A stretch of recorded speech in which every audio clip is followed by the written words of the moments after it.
Catus, Maximus here. Since I had such an adventure trying to replace bearings on the other Rockwell router, I decided I'd give it a shot on this Stanley laminate trimmer. This has 91-263. It's actually a pretty nice little laminate trimmer.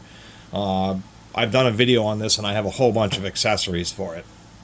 Never liked the Stanley router. Stanley's tried for a long time, I think 30 or 40 years in the power tool market.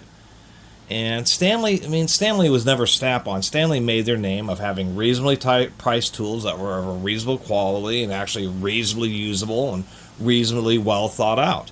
That's where Stanley got their name from. Doing that for more than 100, since the 1800s. But they're larger. A lot of their power tools, some of them are pretty good, but a lot of them just didn't make me, just didn't tickle me very well. It just didn't tickle my fancy. I've seen a few. Actually, I just did a video about a Rockwell D-handle 4684 router.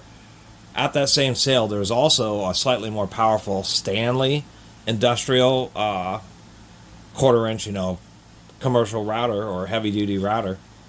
And it had like a much smaller little nut and chuck setup. It just didn't have the same feel, and I already knew what the Rockwell was. I knew that was the one that, besides being a D-handle. But they've never been my fancy. But this little guy, I always thought, always kind of had a thing for, just because it is a nice little router or trimmer. And once again, I actually managed to end up with just the wrench and just all the different accessories. So it kind of makes sense. So it just needs some help with the bearings.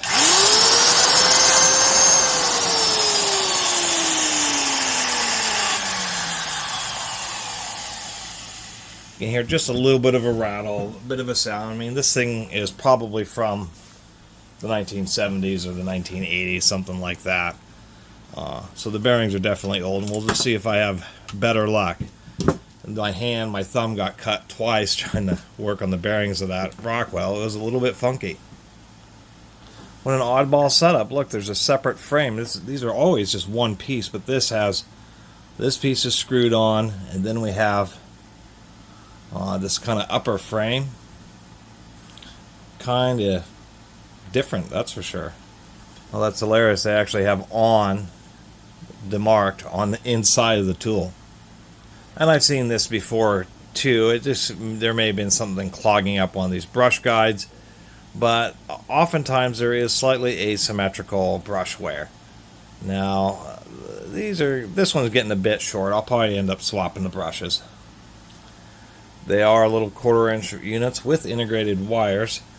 I have a couple of basic quarter-inch ones. We'll see if I can't dig up something better. If not, I'll just use these and harvest the springs from these old brushes, and it'll be good enough. Kind of an interesting little setup. This whole cover here is just to hold the integrated spindle lock. And you pull that off, and then they have a nut that retains the spindle itself. The motor doesn't look bad. It's a Fafner bearing on the bottom, but surprisingly enough, no bearing number. This, I assume, also doesn't have the bearing number facing it outwards. It's actually a decently built motor. They're using brass bars for balancing, which we can see they had to add a significant amount of weight. This motor was not very well balanced from the factory. Really not that much wear at all, to tell you the truth. And a fair amount of winding. It's not bad. I assume this is going to be a 608. It's such a common bearing. So I was able to get the 608 on the back end pretty easy. It does have a shelf, so this one's simple. You just put the bearing on until it stops moving. That's a 6001 down there, in which I did not have. Fortunately, with a sharp needle, I mean, we're talking like a sewing needle or a sewing related needle, you can just get under the outside edge and pop these seals off. So I'm going to put some more grease on there. Not too much, just enough to kind of fill in a little area here and breathe some more life into it. There we go. That'll breathe a little bit of life back into that bearing, and just knowing it is getting towards the end of its life.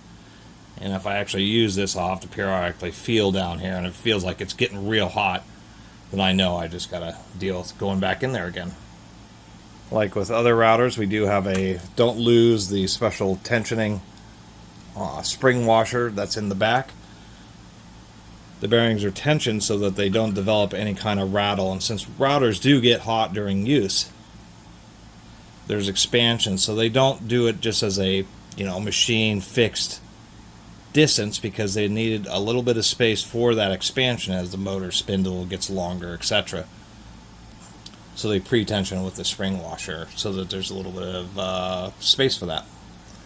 Initially I was worried, but once I pulled this little support for the built-in spindle lock, they actually have a pretty wide flat here. It happens to be just 3/8, pretty nicely machined, so I was able to just get a wrench on there. That way I had enough, was able to secure it enough. It's a 3/4 inch nut, but I'm using a 19mm wrench in order to remove that spindle lock nut. Finally got this back together. It's always, surprisingly enough, it's a little bit of an adventure replacing bearings in routers.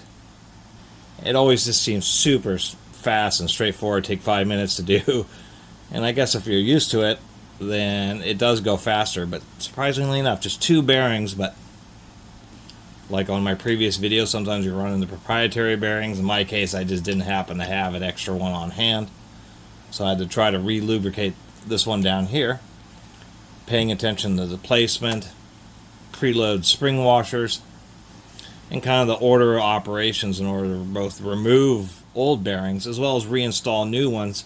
And the big thing to pay attention to is when you're reinstalling the new ones, and just paying attention, like on this one, you would knock out the motor and then you knock the bearing out of this. This cap also acts as a bearing retainer. For the outer race, the inner race has a special nut. But in this case, you would actually press the bearing into this lower portion, then you would put this portion with the bearing in it, and then you would press it over the spindle.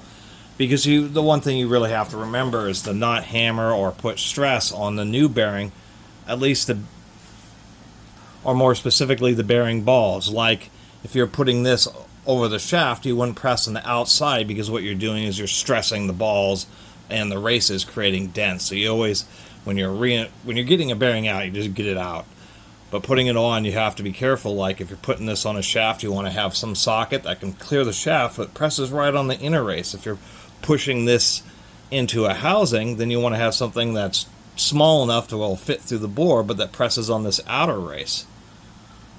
I've seen quite a few YouTube videos, they put on a race on a spindle and they just have a big socket and they hammer it on, and like you're ruining the bearing just during the installation procedure. Anyway, this thing sounds a lot better.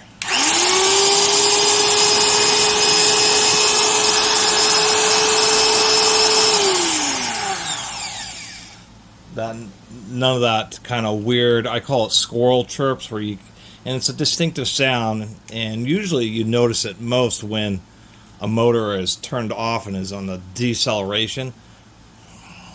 Also when it's cold, when everything's kind of a little bit more loose rather than after use where it's kind of warmed up and expanded. But it's the sound of the bearing balls skidding inside the bearing races instead of rolling, and you just get this pretty unique sound. And once again, like,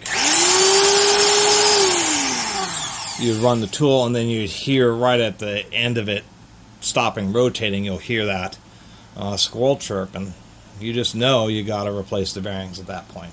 So anyway, it's always kind of a fun task to do, especially when it makes it, just those 2 things and new brushes.